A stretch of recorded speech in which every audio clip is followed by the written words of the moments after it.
নমস্কার বন্ধুরা, Ayush think for bird চ্যানেলে তোমাদের সবাইকে স্বাগত। আজকের আবার একটা নতুন টপিক নিয়ে আমি তোমাদের সাথে আলোচনা করতে চলে এলাম। তো আজকে যে টপিকটা নিয়ে আলোচনা করব সেটা হচ্ছে কি পাখি ব্রিডিং করে, কিন্তু ব্রিডিং করার পরেও ডিম পারে না। তো এটার কারণ কি? তো চলো ভিডিওটা শুরু করি। আর প্রথমে বলি যে ভিডিওটা তোমরা পুরো দেখো, তাহলে আমি যে ইনফরমেশানগুলো আমি শেয়ার করছি সেগুলো তোমরা ভালোভাবে বুঝতে পারবে, দেখতে পারবে, এবং সেরকম যদি কোনো সমস্যা তোমাদের পাখির হয়ে থাকে তাহলে তোমরা সেটাকে ঠিকঠাক করে নিতে পারবে। তো পাখি আমরা যারা প্রথমে পালন করি, তো তাদের মেন সমস্যা যেটা হয় সেটা হচ্ছে গিয়ে অনেক সময় ব্রিডিং না করা, এবং তারপরে যে সমস্যাটা দেখা যায় যে হয়তো ব্রিডিং করেছে কিন্তু তারপরেও ডিম পারছে না। তো যারা নতুন পাখি পালন করে তো তাদের এই সমস্যাটা কিন্তু প্রায় হয়ে থাকে, এবং তার ফলে কিন্তু তারা অনেক সময় ডিপ্রেস হয়ে যায় যে পাখি পালন হয়তো তাদের জন্য নয়, বা পাখি পালন করে কিছু করা সম্ভব নয়। তো এটা একটা সম্পূর্ণ ভুল ধারণা। তো আজকের আমি এই ভিডিওর মাধ্যমে সেই ভুল ধারণাটাকে আমি কিন্তু ঠিক করে দেব। তো প্রথমেই বলি, পাখি যখন হচ্ছে কি ব্রিডিং করে, সেই ব্রিডিং করার সময়টা কিন্তু খুব ভাইটাল। তো ভিডিওতে তোমরা দেখতে পাচ্ছ এই পাখিটা কিন্তু, এই জোড়াটা অলরেডি ব্রিডিং করার জন্য কিন্তু তৈরি হচ্ছে। তো পাখি যখন ব্রিডিং করে তখন হচ্ছে কি ছেলে পাখিটা মেয়ে পাখিটার পিঠের ওপরে কিন্তু উঠে যায়, উঠে গিয়ে কিন্তু ব্রিডিং করে। তো এই জায়গায় সবথেকে বড় সমস্যা অনেকের কলোনি বা কেজে, সেপারেট কেজের মধ্যে হয়ে থাকে, সেটা হচ্ছে কি আমরা যে বসার যে লাঠিটা দিয়ে থাকি সেটা কিন্তু অনেক সময় কিন্তু সঠিক মাপের হয় না। তো সঠিক মাপের বলতে হয়তো দেখা যাচ্ছে যে লাঠিটা আমরা দিয়ে থাকি সেটা হচ্ছে কি হয় অনেকটা সরু, নয়তোবা অনেকটা মোটা।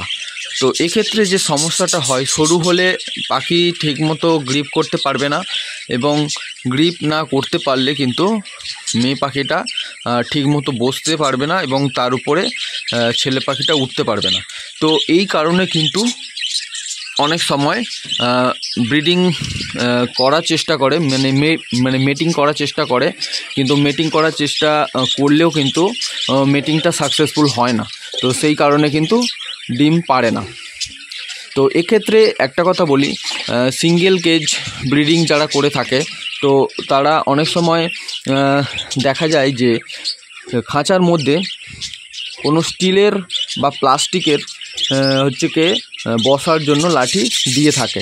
তো এক্ষেত্রে কিন্তু সমস্যাটা আরও বেশি হয়ে যায়, কারণ স্টিলের বা প্লাস্টিকের যে লাঠি যদি কেউ ইউজ করে সেটা হচ্ছে কি অনেক স্লিপারি হয়। তো স্লিপারি যখন হবে তখন মেয়ে পাখিটা কিন্তু ভালো করে গ্রিপ করে বসতে পারবে না। মেয়ে পাখি কেন, কোনো পাখি ভালো করে গ্রিপ করে বসতে পারবে না। তো গ্রিপ যদি না করতে পারে তো ছেলে পাখি মেয়ে পাখিটা পিঠের উপরে কিন্তু উঠলে কিন্তু মেয়ে পাখিটা পড়ে যাবে। তো পড়ে যাওয়ার কারণে কিন্তু মেটিংটা কিন্তু সাকসেসফুল হতে পারবে না। তো মেটিংটা সাকসেসফুল কখন হবে আমরা কি করে বুঝবো?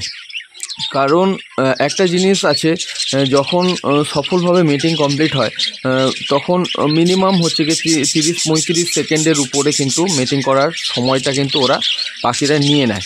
তো 30-35 সেকেন্ডের উপরে যখন কন্টিনিউ মিটিং করে, তারপরে যদি মিটিং সাকসেসফুল হয় সেই সময় কিন্তু ছেলে পাখিটা মেয়ে পাখিটার ওপর থেকে কিন্তু অটোমেটিক্যালি আপনা থেকেই নেমে যায়, ঠিক আছে। কিন্তু যখন মিটিং সাকসেসফুল হয় না তখন দেখা যাবে যে ছেলে পাখিটা মেয়ে পাখিটার উপর থেকে কন্টিনিউ পড়ে যাচ্ছে। তো এইগুলো দেখে কিন্তু আমরা বুঝতে পারবো যে মিটিং কিন্তু সাকসেসফুল হচ্ছে না, সেই কারণে কিন্তু ছেলে পাখিটা বারবার কিন্তু মিটিং করার চেষ্টা করছে। তো কলোনির ক্ষেত্রে যেটা হয়, কলোনিতে অনেক সময় যে দেখা যায় যে একটা পাখি মিটিং করার জন্য চেষ্টা করছে, কিন্তু অনেক ছেলে পাখিগুলো আছে সেগুলো কিন্তু ডিস্টার্ব করার চেষ্টা করে। তো সেই কারণে অনেক সময় মেটিংটা কিন্তু সাকসেসফুল হয় না। আবার অনেক সময় দেখা যায় যে এই কলোনিতে সাকসেসফুল মেটিং হওয়ার আরেকটা মূল কারণ হচ্ছে, সেটা হচ্ছে কি কোনো জোড়ার ক্ষেত্রে যদি মেল পাখিটা সমস্যা থাকে, কিন্তু যেহেতু কলোনিতে থাকে সেই কারণে অনেক মেল পাখি এখানে থাকে, তো সেই কারণে অনেকের দ্বারা সে হচ্ছে কি মিটিং সাকসেসফুল হয়ে যায়। তো এটা হচ্ছে কি একটা পজিটিভ দিক। কিন্তু নেগেটিভ ব্যাপারটা যেটা থাকে সেটা হচ্ছে কি বেসিক্যালি যেটা হয় সেটা হচ্ছে কি যখন মিটিং করে তখন অন্যান্য পাখি এসে কিন্তু ডিস্টার্ব করার কারণে কিন্তু মিটিং সাকসেসফুল হয় না। তো এটা হচ্ছে কি সবথেকে বড় কারণ, যে বসার যে লাঠিটা যেটা দেবে সেটা হচ্ছে কি ঠিকঠাক মাপের এবং ঠিকঠাক হচ্ছে কি সাইজের হওয়া দরকার, যাতে সেখানে তারা বসে ঠিকঠাকভাবে মিটিং করতে পারে। তো এই বসার লাঠিটা যদি ঠিকঠাক না হয় তাহলে কিন্তু অনেক সময় দেখা যায় যে মিটিং করছে, বারবার মিটিং করছে, কিন্তু তারপরেও ডিম পারছে না। তো এইটা আমরা অনেক সময় বুঝতে পারি না, যারা নতুন পাখি পালন করি তারা কিন্তু অনেক সময় এটা বুঝতে পারি না। তো বুঝতে না পারার কারণে কিন্তু অনেকে ভাবে যে তাদের পাখির মধ্যে হয়তো কোনো সমস্যা আছে। তো সেই কারণে তারা অনেক সময় চেষ্টা করে যে আমরা যদি এই পাখিটাকে চেঞ্জ করে অন্য পাখি নিয়ে আসি তাহলে কিন্তু হয়তো আমাদের পাখি ডিম পারবে। কিন্তু বেসিক্যালি যে সমস্যাটা হয়ে থাকে সেটা হচ্ছে কি আমাদের দ্বারা প্রবলেম হয়ে যায় যে আমরা বসার যে দাঁড়টা দিচ্ছি সেটা কিন্তু ঠিকঠাক দাঁড় দিচ্ছি না, সেই কারণে কিন্তু পাখি ঠিকঠাকভাবে সফল মিটিং করতে পারছে না এবং ডিম পারতে পারছে না। আরেকটা যে সমস্যা যেটা বেসিক্যালি হয়ে থাকে সেটা হচ্ছে কি পাখির পুষ্টিজনিত অভাব এবং তাদের ইন্টারনাল গ্রোথ ঠিকঠাক না হওয়া।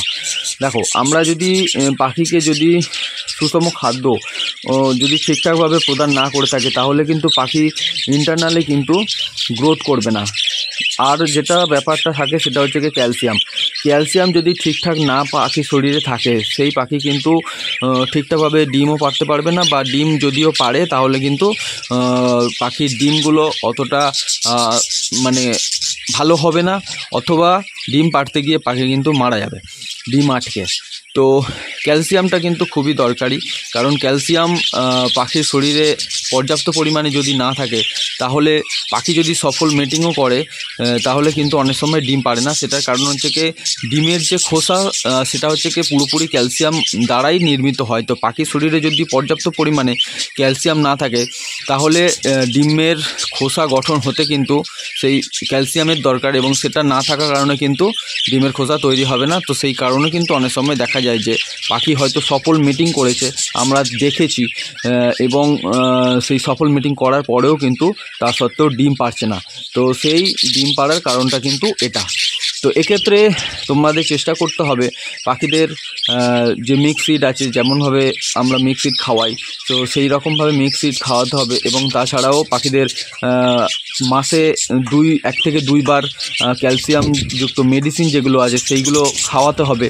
এবং তাছাড়াও আমাদের চেষ্টা করতে হবে যে ক্যাটেল ফিশ বোন যেটা থাকে সেটা সারা বছর পাখির খাঁচায় রাখতে হবে, কারণ সেটা ক্যালসিয়াম সোর্সের খুব গুরুত্বপূর্ণ জিনিস, এবং এটা থেকে পাখি সারা বছর ক্যালসিয়াম নিতে পারবে তার যখন দরকার। কারণ আমরা অনেক সময় কী করি, অনেক সময় আমরা মেডিসিন ইউজ করি কিন্তু হয়তো সেই সময় পাখিদের শরীরে ক্যালসিয়ামের দরকার নেই, তো আমরা জবরদস্তি হয়তো ক্যালসিয়াম দেওয়ার চেষ্টা করছি, যে লিকুইড ওষুধ জলের মাধ্যমে মিশিয়ে, কিন্তু পাখির শরীরে কখন দরকার সেটা তো আমরা বুঝতে পারছি না। তো সেই কারণে পাখিদের খাঁচার ভিতরে এই রকম ক্যাটেল ফিশ বোন যদি আমরা রেখে দিই তাহলে যেটা হবে সেটা হচ্ছে কি পাখির যখন দরকার তখন সে প্রয়োজন মতো সে খেয়ে তার শরীরের ক্যালসিয়ামের অভাব কিন্তু পূরণ করতে পারবে। তো এটা হচ্ছে কি খুবই গুরুত্বপূর্ণ জিনিস, সেটা তোমাদের খেয়াল করতে হবে। তো এই সকল মেন দুটো কারণ আছে, সেই কারণের জন্য কিন্তু অনেক সময় দেখি আমরা পাখি আনার পরে মিটিং করার পরেও পাখি ডিম পারছে না, বা মিটিং সফল হয়েছে তারপরেও ডিম পারছে না। তো এই হলো মূলত কারণ। তো যদি তোমাদের কলোনি বা কেজে যদি এরকম সমস্যা হয়ে থাকে তো অবশ্যই তোমরা এটাকে ঠিক করে নেবে। আর ভিডিওটা যদি ভালো লাগে অবশ্যই একটা লাইক, শেয়ার, আর যদি কোনো কোশ্চেন থাকে অবশ্যই কমেন্ট করে দিও। আর যারা নতুন চ্যানেলে এসছো অবশ্যই আমার চ্যানেলকে সাবস্ক্রাইব করো। কারণ আমি পাখিদের নানান রকম সমস্যা এবং তার সমাধান নিয়ে আমি প্রতিনিয়ত ভিডিও করে থাকি। তো ভিডিওটা আজকের এইটুকু, নেক্সট ভিডিওতে আবার তোমাদের সাথে দেখা হবে।